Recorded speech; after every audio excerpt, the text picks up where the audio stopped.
ছোট্ট এই বাচ্চাটা হয়তো জানেও না ও কাকে ছুঁয়ে দেখল। অন্য কোনো ফুটবলার হলে হয়তো দূর দূর করে তাড়িয়ে দিয়ে নিজের গা বাঁচাতেন, তবে নামটা যে রোনালদো, ক্রিশ্চিয়ানো রোনালদো। খুদেই ভক্তকে স্বপ্নের এক মুহূর্ত উপহার দেওয়ার দিন সতীর্থ ব্রুনো ফার্নান্দেসকে চরম শিক্ষা দিয়ে লজ্জায় ফেলে দেন CR7। শিশু থেকে শুরু করে বৃদ্ধ, কোটি মানুষের আবেগের স্বপ্নের এক নাম ক্রিশ্চিয়ানো রোনালদো।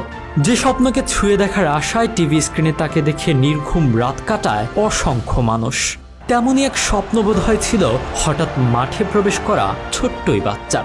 শুধু স্বপ্নটাই ছিল হয়তো ওর, তবে সে স্বপ্নটা যে কত বিশাল আকারের তা বোঝার বয়স হয়তো ওর হয়নি। ম্যাচের 69তম মিনিট, 3-0 গোলের ব্যবধানে এগিয়ে রোনালদোর পর্তুগাল। কড়া নিরাপত্তাকে ফাঁকি দিয়ে মোবাইল নিয়ে হুট করে মাঠে ঢুকে পড়ে তার এক খুদে ভক্ত। এমন সব মুহূর্তে অনেক খেলোয়াড়কেই দেখা যায় ভক্তের সংস্পর্শে না আসতে, তবে রোনালদো তো বরাবরই ব্যতিক্রম। তাকে দেখে দূরে সরে যাওয়া তো দূর, উল্টো আরো নিজের কাছে টেনে নেন একগাল হাসি দিয়ে। এরপর ওই খুদে ভক্ত সেলফির আবদার করলে রোনালদো হাসি মুখে কোনো বিরক্তি প্রকাশ ছাড়াই তাতেও সায় দেন। ইউরোপিয়ান ফুটবল চ্যাম্পিয়নশিপে তুরস্কর বিপক্ষে ম্যাচটাতে রোনালদো শুধু এ কারণেই আলোচনায় আসেননি। সতীর্থ ব্রুনো ফার্নান্দেসকে একটি অ্যাসিস্ট উপহার দিয়ে তাকে অনেকটা লজ্জায় ফেলে দেন CR7। যেখানে সিলভা ব্রুনোরা রোনালদোকে পাস দিতে অনীহা প্রকাশ করছিল, সেখানে ওপেন গোল করার সুযোগ থাকা সত্ত্বেও ব্রুনোকে পাস দিয়ে সম্ভবত এক বড়সড় লজ্জায় দিলেন তাদেরকে। অবশ্য লজ্জায় ফেলে দেওয়ার উদ্দেশ্যে তো আর পাস দেননি রন, পাস দিয়েছেন দলের কথা চিন্তা করেই।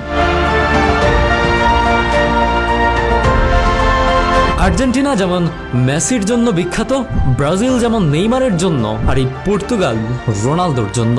লাখ লাখ দর্শক টিভির পর্দায় বসে থাকেন শুধুমাত্র এই মানুষটার ক্যারিয়ারের শেষ ইন্টারন্যাশনাল যাত্রাটা উপভোগ করার জন্য।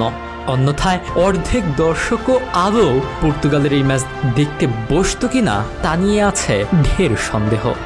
ব্রুনো সিলভারা চলে যাবে একদিন, তাদের রিপ্লেসমেন্টে ভালো প্লেয়ার আসবে, কিন্তু পর্তুগালে দ্বিতীয়বার এই রোনালদোর জন্ম অসম্ভব। রোনালদো এদিন এতটুকুতেই ক্ষান্ত হননি, করেছেন রেকর্ডও। রোনালদো মাঠে নামবেন আর রেকর্ড হবে না তা কি করে হয়? গত ম্যাচে করেছেন ইউরোর সর্বোচ্চ কি পাসের রেকর্ড, আর তুরস্কের বিপক্ষে ম্যাচে অ্যাসিস্ট করার মাধ্যমে রোনালদো এখন ইউরোর ইতিহাসে সর্বোচ্চ অ্যাসিস্টকারী, সর্বোচ্চ গোলদাতাও বটে। নিন্দুকেরা প্রায় প্রশ্ন তোলেন যে রোনালদো শুধু গোলই করতে জানেন। তাদের জন্য হয়তো সবচেয়ে বড় জবাব এটাই, এত বড় টুর্নামেন্টের সর্বোচ্চ অ্যাসিস্টের মালিক তাদের ওই শুধু গোল করতে জানা রোনালদো। সবশেষে বলতেই হয়, কতটা পথ পেরোলে তবে পথিক বলা যায়, কতটা নিবেদন থাকলে তবে 39-এ এসেও এভাবে অ্যাসিস্ট করা যায়, কতটা নিবেদন থাকলে এখনো দলের সেরা পারফর্মার হওয়া যায়।